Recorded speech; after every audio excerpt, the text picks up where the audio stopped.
মই বৰ্তমান উপস্থিত আছোঁ নাহৰডুঙা আদৰ্শ চিকিৎসালয়ত।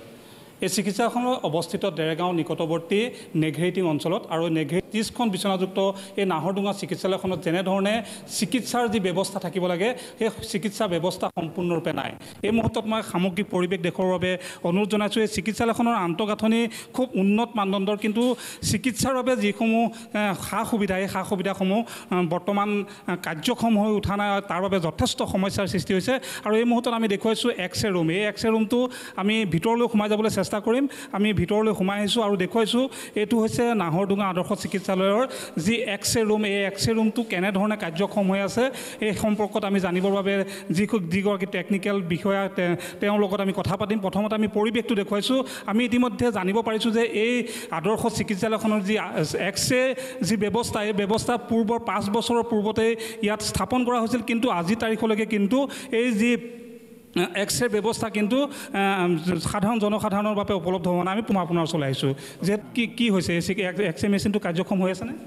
কাৰ্যক্ষম হোৱা নাই। তাৰমানে আপোনাৰ ৰেডিয়েশ্যন প্ৰটেকশ্যনৰ যিখন দৌৰ, সেই দৌৰ আপোনাৰ এতিয়াও লাগিবলৈ বাকী আছে। সেইটো কাম চলি আছে, অলৰেডি আপোনাৰ প্ৰচেছিঙত আছে। আৰু যিখিনি চিয়াৰ ছিষ্টেমৰ যিখিনি মেচিন আহিব লাগে, ইতিমধ্যে কিছুমান মেচিন আহিও পাইছে।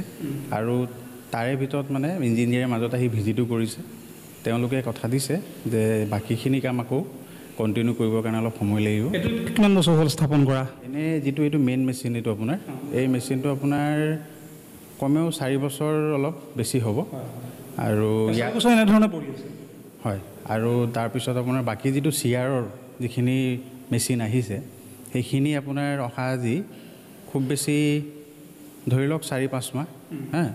তাৰপিছত অন্যান্য যিখিনি সা সুবিধা বা অন্যান্য যিখিনি টেষ্ট ৰোগীৰ কৰা হয় সেইখিনি সা সুবিধা কেনেধৰণৰ?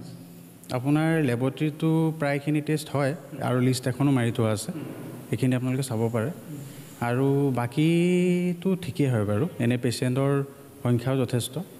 নিশ্চয়কৈ আমি এইগৰাকী যি টেকনিচিয়ানৰ যিখিনি বিষয় চাই সেই বিষয়াগৰাকী আমি কথা পাতিবলৈ চেষ্টা কৰোঁ। এগৰাকী স্থানীয় যুৱকক লগ পাইছোঁ। যিহেতু এই চিকিৎসালয়খন 30খন বিচনাযুক্ত চিকিৎসালয়, নামত খুব আন্তঃগাঁথনি খুব সুন্দৰ, কিন্তু যিখিনি সা সুবিধা থাকিব লাগে সম্পূৰ্ণ নাই। কি ক'ব?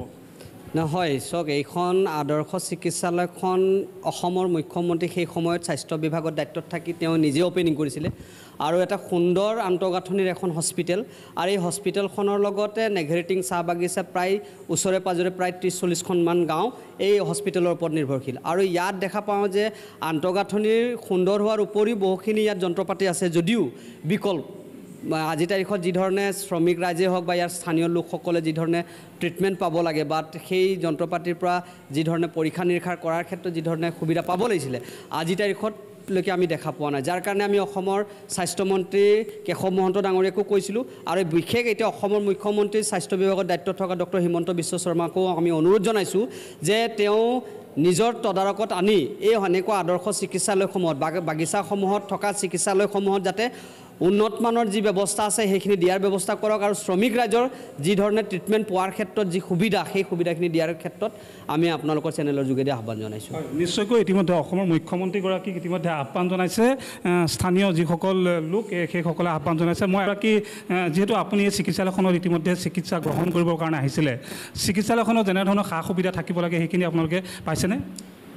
সঁচা অৰ্থত যদি ক'বলৈ যাওঁ, মই আহিছিলোঁ চিকিৎসা কৰিবৰ কাৰণে, কিন্তু কিছুমান বস্তু ইয়াত নাপালোঁ। যিহেতু এনেকৈ আমাৰ ব্লাড টেষ্টেই হওক, আমাৰ ইউৰিক এচিড হওক, থাইৰয়ডৰে হওক, প্ৰব্লেম বহুত আছে। আমাৰ ডক্টৰ নাৰ্ছ আমাৰ 24 ঘণ্টা আমাৰ 26টো আমাৰ ৰাইজে পাব লাগে। কাৰণ কি ৰাইজে যিখিনি বস্তুৰ ইয়াত আমাক দেখাইছে যে নাহৰডুঙা মডেল হস্পিটেলত ইমানখিনি এক্সৰে মেচিনৰ পৰা ধৰি কিন্তু বহুত বস্তু তেনেকুৱা আছে। সেইখিনি বস্তুৰ আমি ইয়াত অহাৰ পিছত মানুহকেইটা যিটো সুবিধা লাভ কৰিব লাগে সেইখিনি সুবিধা নাপায়। যিহেতু আমাৰ মানুহৰ পইচা পাতিৰ অসুবিধা, বাগানৰ মানুহ বহুতখিনি সমস্যা আছে, টকা পইচাৰ অসুবিধা। আৰু কি আহ্বান জনাব যিহেতু এতিয়া মুখ্যমন্ত্ৰীগৰাকীৰ বিভাগতে চিকিৎসা বিভাগ আছে, মুখ্যমন্ত্ৰীগৰাকীক কি আহ্বান জনাব? আমি মুখ্যমন্ত্ৰী হিমন্ত বিশ্ব শৰ্মা ডাঙৰীয়াক আমি এটা অনুৰোধ জনাব বিচাৰিছোঁ। আমাৰ ইয়াত 24 ঘণ্টা নাৰ্ছ আৰু ডক্টৰ আমাক লাগে। আৰু ইয়াত কাৰেণ্টৰ সুবিধা 24 ঘণ্টা কৰি দিব লাগে।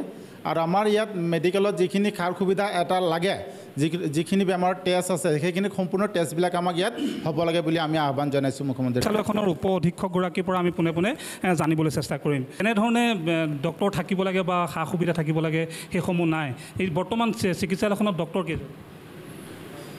ডক্টৰ ছিনিয়ৰ মেডিকেল এজন আৰু মেডিকেল 1 এজন, দুজন আছে আৰু ডেপুটি ছুপাৰিণ্টেণ্ডেণ্ট মই নিজে। বাকী ষ্টাফ আপোনাৰ নাৰ্ছ আছে 4 গৰাকী, গ্ৰেড 4 দুজন আছে, লেব টেকনিচিয়ান এজন আছে, ফাৰ্মাচিষ্ট এগৰাকী। আমি ইতিমধ্যে দেখিলোঁ যে যি এক্সৰে মেচিন, এই এক্সৰে মেচিনটো আজি 5 বছৰ ধৰি এনেধৰণে বিকল হৈ পৰি আছে। কাৰ্যক্ষম কৰিবৰ কাৰণে আপুনি কেনেধৰণে বিভাগীয় কৰ্তৃপক্ষৰ লগত এই সময়ত যোগাযোগ কৰিছে? আমি এই এক্সৰেটো ইয়াত চলাবৰ কাৰণে বিভাগীয় যি কমিউনিকেট কৰিব লাগে সকলো কৰা হৈছে। এতিয়া এটা মেচিনৰ কিবা এটা পাৰ্টছ তাত ভাল নহয় বুলি সেই পাৰ্টছটো তেওঁলোকে অৰিজিনেল য'ৰ পৰা আনিছে তালৈ ঘূৰাই পঠাইছে আৰু সেই পাৰ্টছটো আহিলে আমি এইটো কাৰ্যক্ষম হ'ব বুলি আমি ভাবিছোঁ, আশা কৰোঁ। আপোনাৰ যিহেতু আপুনি ইতিমধ্যে উল্লেখ কৰিছে যে ডক্টৰ যেনেধৰণৰ থাকিব লাগে নাই, চিকিৎসা কৰাৰ ক্ষেত্ৰত যথেষ্ট অসুবিধা আপোনাৰ হয় নিশ্চয়? কষ্ট হয়। আমাৰ OPD-টো জেনেৰেলি বহিৰ্বিভাগটো 1:30 বজালৈকে থাকে। আমি সেইটো 1:30 বজাতো গৈ আমাৰ 3টা-4টাও বাজেগৈ। আমাৰ ৰোগী যি অনুপাতে ভিৰ হয় সেই অনুপাতে আমাৰ বহিৰ্বিভাগটো আমি দেৰিলৈকৈ চাই সকলো ৰোগীক আমি চিকিৎসা দি পঠাবলৈ যত্ন কৰোঁ।